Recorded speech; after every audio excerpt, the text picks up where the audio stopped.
But I will swear to my dying day, and this was my direct experience, that that anger was the source of the moment of awakening there. A little glimpse at the light that my father gradually came to dwell in before he left his body. That anger, had it not been there, I would not have had a glimpse at what I would say is the desire of all souls to experience, the light of the self. So we have to think about Shakti in terms from our classical understanding of yoga, which is really coming from pre-tantric sources, and begin to realize that these people, these tantrics, were into a radically life-affirming practice that wasn't just philosophical, it was practical. Mm-hmm. And they developed a whole mantra pranayama system to deal with these, what they called goddesses of your emotions, which we see listed as the names of Sharada, for example. So why does she need 1,000 names? I can't believe there's only 1,000. I mean, it's a good round number.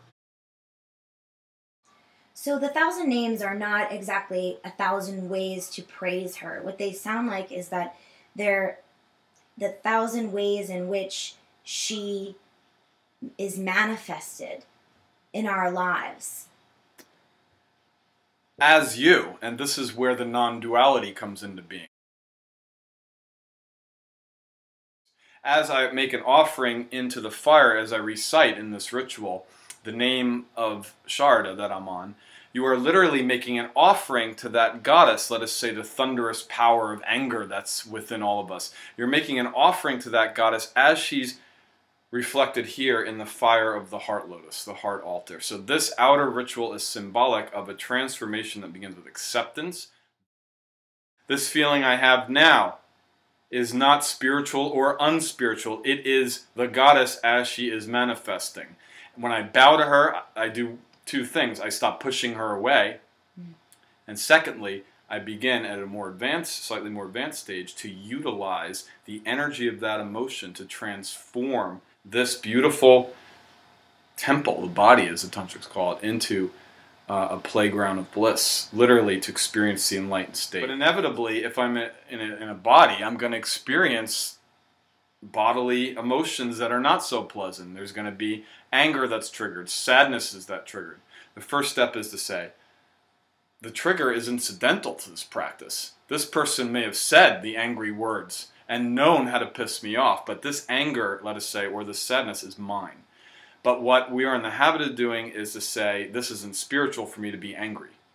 Instead, this tradition, if you forgive the image, if we imagine the goddess perhaps appearing before us as that emotion, what would she look like? What would the joy you feel when you look at your child, or your puppy, or your lover?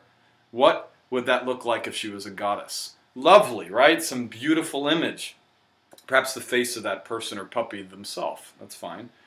And I want to offer lots of flowers. Please stay, I'm devoted to you. But then, of course, inevitably the other ones come, and they have fangs and claws, like Monty Python's sketch with the rabbit, you know, big, sharp, pointy teeth and claws. The last thing we're going to do is to give her flowers. So what do we say? I shouldn't be feeling anger. I'm a yogi. Push this away. Well, this goddess wants flowers too. That's to say, you cannot gain on the spiritual path if you are denying what the goddess is putting before you to grow.